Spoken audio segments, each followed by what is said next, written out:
الحمد لله رب العالمين والصلاة والسلام على سيد المرسلين أما بعد فأعوذ بالله من الشيطان الرجيم بسم الله الرحمن الرحيم الصلاة والسلام عليك يا رسول الله صلى الله تعالى على محمد صلى الله تعالى عليه وسلم۔ ناظرین، آج ہم آپ کی بارگاہ میں لے کر آئے ہیں ایک نیا سیگمنٹ جس کا نام ہے دلچسپ معلومات سوالن جوابن، یعنی یہ وہ سیگمنٹ ہے کہ جس کے اندر سوال اور جواب کیے اور دیے جائیں گے، اور عقائد اہل سنت والجماعت کے متعلق اس میں وہ عقیدے بھی سکھائے جائیں گے جو ایک انسان کو رکھنا بے حد ضروری ہے۔ آئیے آج ہم شروعات کرتے ہیں، اور شروعات کا جو ہمارا موضوع ہے وہ ہے فرشتے۔ سوال: فرشتے کون سی مخلوق ہیں؟ جواب: فرشتے ایک نوری مخلوق ہیں، وہ مرد ہیں نہ عورت، البتہ لیکن وہ مختلف شکلیں اختیار کر سکتے ہیں۔ یعنی فرشتے جو ہے نہ مرد ہیں نہ عورت، نہ آدمی ہیں نہ عورت، لیکن اللہ تعالیٰ نے انہیں یہ قدرت، یہ طاقت عطا کی ہے کہ وہ جس کی چاہے اس کی شکل اختیار کر سکتے ہیں، یعنی وہ مرد بھی بن سکتے ہیں، وہ عورت کی بھی شکل اختیار کر سکتے ہیں۔ سوال: فرشتوں کے وجود کا انکار کرنا یا انہیں نیکی کی قوت کہنا کیسا؟ جواب: فرشتوں کے وجود کا انکار کرنا یا یہ کہنا کہ فرشتے نیکی کی قوت کو کہتے ہیں، اس کے سوا کچھ نہیں، یہ دونوں باتیں کفر ہے۔ یعنی صاف الفاظ میں یہ کہہ دینا کہ فرشتے کچھ نہیں ہوتے، فرشتے کا کوئی وجود نہیں ہوتا، بلکہ جو شخص نیکی زیادہ کرے وہ خود فرشتہ ہو جاتا ہے، اور اس کے علاوہ فرشتوں کا کوئی وجود نہیں ہوتا، تو ایسا شخص کہنے والا کافر ہے۔ کیونکہ ہمیں جن چیزوں پہ ایمان رکھنا ہے اس میں ایک فرشتے بھی ہیں۔ ایک جگہ ایمان میں کیا کیا چیزیں شامل ہوتی ہیں میں آپ کو بتاؤں: آمنت باللہ و ملائکتہ و کتبہ و رسولہ والیوم الآخر والقدر وخیرہ وشرہ من اللہ تعالی بل واصل بعد الموت۔ یعنی اللہ تبارک و تعالیٰ پہ ایمان، اس کے فرشتوں پہ ایمان، نبیوں پہ ایمان، کتابوں پہ ایمان، تقدیر پہ ایمان، مرنے پہ ایمان، مرنے کے بعد اٹھنے پہ ایمان، آخرت پہ ایمان، ان سب پہ جو ہے ہمارا ایمان ہونا بے حد ضروری ہے۔ تو انہی میں سے ایک ہیں فرشتے۔ تو فرشتے کے وجود کا اگر کوئی انکار کرے کہ فرشتے وغیرہ کچھ نہیں ہوتے، یہ صرف ایک وہم ہے، یا پھر یہ صرف یہ ہے کہ کوئی انسان نیکی زیادہ کرے تو وہ خود فرشتہ ہے، تو ایسا شخص کہنے والا جو ہے دائرہ اسلام سے خارج ہے۔ یعنی ہمیں جو ہے فرشتے کے وجود کا اقرار کرنا ہے، انکار نہیں۔ سوال: ابلیس جلیل الرتبہ ہونے سے پہلے کس مقام پر فائز تھا؟ یعنی جو ابلیس تھا، شیطان، وہ جلیل ہونے سے پہلے کس مقام پہ فائز تھا، یعنی اسے کون سا مقام ملا ہوا تھا جب وہ ابلیس شیطان نہیں ہوا تھا، یعنی ابلیس کو جنت سے نہیں نکالا گیا تھا اس سے پہلے؟ جواب: ابلیس جنات میں سے تھا، مگر بہت بڑا عابد و زاہد تھا، جہاں تک کہ گروہ ملائکہ میں اس کا شمار تھا۔ یعنی جو ابلیس تھا وہ ایک بہت بڑا عابد یعنی عبادت کرنے والا تھا، اور ملائکہ کے گروہ میں یعنی فرشتوں کے گروہ میں وہ شمار تھا۔ سوال: ان فرشتوں کا نام بتائیے جو تمام ملائکہ پر فضیلت رکھتے ہیں۔ جواب: حضرت جبرائیل، حضرت میکائیل، حضرت اسرافیل اور حضرت اجرائیل علیہ الصلوۃ والسلام، یہ چار وہ فرشتے ہیں جو تمام فرشتوں پہ فضیلت رکھتے ہیں۔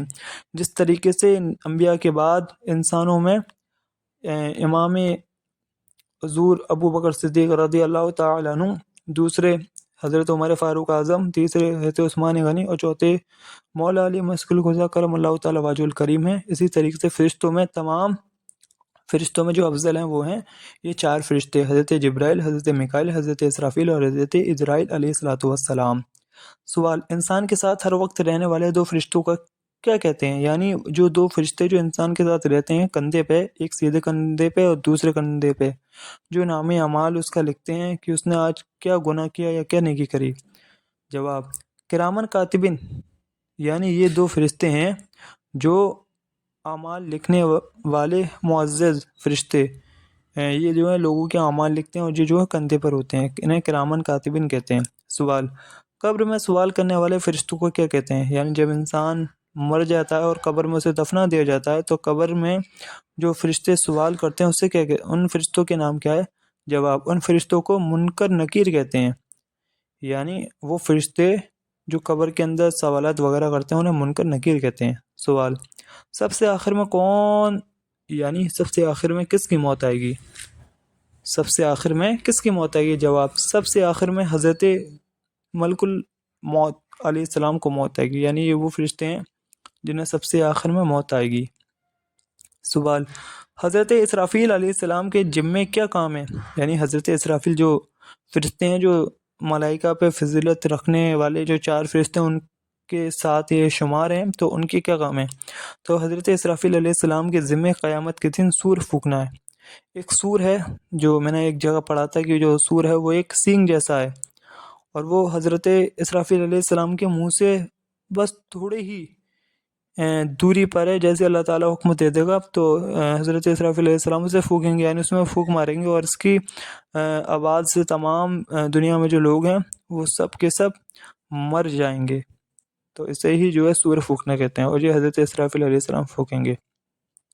سوال، فرشتوں کی کل تعداد کتنی، یعنی فرشتے کتنے ہیں؟ جواب، ان کی تعداد وہی جانے جس نے ان کو پیدا کیا اور اس کے بتائے سے اس کا رسول، یعنی جس نے اسے پیدا کیا اس سے مراد ہے اللہ تبارک و تعالیٰ ہی اس کی تعداد جانے کہ فرشتے کی کیا تعداد ہے، اور اللہ تعالیٰ کے بتانے سے حضور اکرم صلی اللہ تعالیٰ علیہ وسلم جانے۔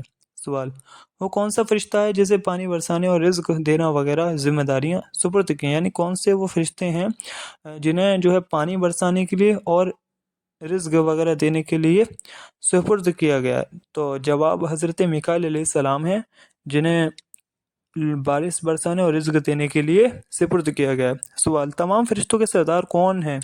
جیسے تمام انبیاء کے سردار ہمارے حضور اکرم صلی اللہ تعالیٰ علیہ وسلم ہیں، اسی طریقے سے فرشتوں میں بھی ایک سردار ہیں، تو تمام فرشتوں کے سردار حضرت جبرائیل علیہ السلام ہیں۔ سوال، عرش کا طواف کرنے والے فرشتوں کو کیا کہتے ہیں؟ یعنی عرش جو ہے اس کا طواف کرتے ہیں کچھ فرشتے، تو انہیں کیا کہتے ہیں؟ جواب، جو ملائکہ عرش کا طواف کرتے ہیں یا جو ملائکہ عرش کا طواف کرنے والے ہیں انہیں کروبی کہتے ہیں، اور یہ ملائکہ میں صاحب سیادت ہیں، یعنی یہ جو فرشتے ہیں انہیں کروبی کہتے ہیں اور یہ فضیلت رکھنے والے فرشتے ہیں۔ آج ہم نے انشاءاللہ تبارک و تعالی فرشتوں کے بارے میں اہل سنت والجماعت کے جو عقیدہ ہیں وہ پڑھے۔ انشاءاللہ تبارک و تعالی ایسے ہی دلچسپ معلومات سیکھنے کے لیے اور پانے کے لیے ہمارا یوٹیوب چینل سبسکرائب کریں، اور ہمارے یہ سیگمنٹ آتے ہیں اسے آپ دیکھتے رہیں۔ آگے ہم جو سیگمنٹ ہیں وہ لائیں گے عشق کے بول، علم نور ہے، قرآنی معلومات جوش کے ساتھ مگر ہوش سے۔ انشاءاللہ تبارک و تعالی انشاءاللہ تبارک و تعالی ہم دوبارہ آپ کی بارگاہ میں حاضر ہوں گے اور ایک نئے سیگمنٹ کے ساتھ۔ السلام علیکم ورحمۃ اللہ وبرکاتہ۔